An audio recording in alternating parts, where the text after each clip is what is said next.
2 Samuel 19. It was told Joab, "Behold, the king is weeping and mourning for Absalom." So the victory that day was turned into mourning for all the people, for the people heard that day, "The king is grieving for his son." And the people stole into the city that day, as people steal in who are ashamed when they flee in battle. The king covered his face, and the king cried with a loud voice, "Oh, my son Absalom! Oh, Absalom! My son! My son!" Then Joab came into the house to the king and said, "You have today covered with shame the faces of all your servants, who have this day saved your life and the lives of your sons and your daughters and the lives of your wives and your concubines, because you love those who hate you and hate those who love you. For you have made it clear today that commanders and servants are nothing to you. For today I know that if Absalom were alive and all of us were dead today, then you would be pleased. Now therefore arise, go out and speak kindly to your servants, for I swear by the Lord, if you do not go, not a man will stay with you this night, and this will be worse for you than all the evil that has come upon you from your youth until now." Then the king arose and took his seat in the gate, and the people were all told, "Behold, the king is sitting in the gate." And all the people came before the king. Now Israel had fled every man to his own home.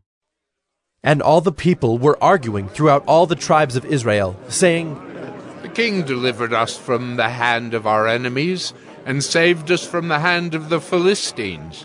And now he has fled out of the land from Absalom. But Absalom, whom we anointed over us, is dead in battle. Now, therefore, why do you say nothing about bringing the king back?" And King David sent this message to Zadok and Abiathar the priests. "Say to the elders of Judah, why should you be the last to bring the king back to his house, when the word of all Israel has come to the king? You are my brothers, you are my bone and my flesh. Why then should you be the last to bring back the king? And say to Amasa, are you not my bone and my flesh? God do so to me and more also, if you are not commander of my army from now on in place of Joab." And he swayed the heart of all the men of Judah as one man, so that they sent word to the king, "Return, both you and all your servants." So the king came back to the Jordan, and Judah came to Gilgal to meet the king and to bring the king over the Jordan. And Shimei, the son of Gera the Benjaminite from Bahurim, hurried to come down with the men of Judah to meet King David. And with him were 1,000 men from Benjamin. And Ziba the servant of the house of Saul, with his 15 sons and his 20 servants, rushed down to the Jordan before the king, and they crossed the ford to bring over the king's household and to do his pleasure. And Shimei the son of Gera fell down before the king as he was about to cross the Jordan, and said to the king, "Let not my lord hold me guilty, or remember how your servant did wrong on the day my lord the king left Jerusalem. Do not let the king take it to heart, for your servant knows that I have sinned. Therefore, behold, I have come this day, the first of all the house of Joseph, to come down to meet my lord the king." Abishai the son of Zeruiah answered, "Shall not Shimei be put to death for this, because he cursed the Lord's anointed?" But David said, "What have I to do with you, you sons of Zeruiah, that you should this day be as an adversary to me? Shall anyone be put to death in Israel this day? For do I not know that I am this day king over Israel?" And the king said to Shimei, "You shall not die." And the king gave him his oath. And Mephibosheth, the son of Saul, came down to meet the king. He had neither taken care of his feet, nor trimmed his beard, nor washed his clothes from the day the king departed until the day he came back in safety. And when he came to Jerusalem to meet the king said to him, "Why did you not go with me, Mephibosheth?" He answered, "My lord, O king, my servant deceived me. For your servant said to him, I will saddle a donkey for myself, that I may ride on it and go with the king. For your servant is lame. He has slandered your servant to my lord the king. But my lord the king is like the angel of God. Do, therefore, what seems good to you. For all my father's house were but men doomed to death before my lord the king, but you set your servant among those who eat at your table.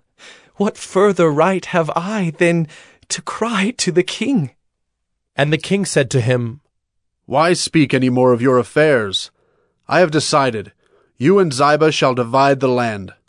And Mephibosheth said to the king, "Oh, let him take it all, since my lord the king has come safely home." Now Barzillai the Gileadite had come down from Rogelim, and he went on with the king to the Jordan to escort him over the Jordan. Barzillai was a very aged man, 80 years old. He had provided the king with food while he stayed at Mahanaim, for he was a very wealthy man. And the king said to Barzillai, "Come over with me, and I will provide for you with me in Jerusalem." But Barzillai said to the king, "How many years have I still to live, that I should go up with the king to Jerusalem? I am this day 80 years old. Can I discern what is pleasant and what is not? Can your servant taste what he eats or what he drinks? Can I still listen to the voice of singing men and singing women? Why then should your servant be an added burden to my lord the king? Your servant will go a little way over the Jordan with the king. Why should the king repay me with such a reward? Please let your servant return, that I may die in my own city near the grave of my father and my mother. But here is your servant Kimham. Let him go over with my lord the king, and do for him whatever seems good to you." And the king answered, "Kimham shall go over with me, and I will do for him whatever seems good to you, and all that you desire of me I will do for you." Then all the people went over the Jordan, and the king went over. And the king kissed Barzillai and blessed him, and he returned to his own home. The king went on to Gilgal, and Kimham went on with him.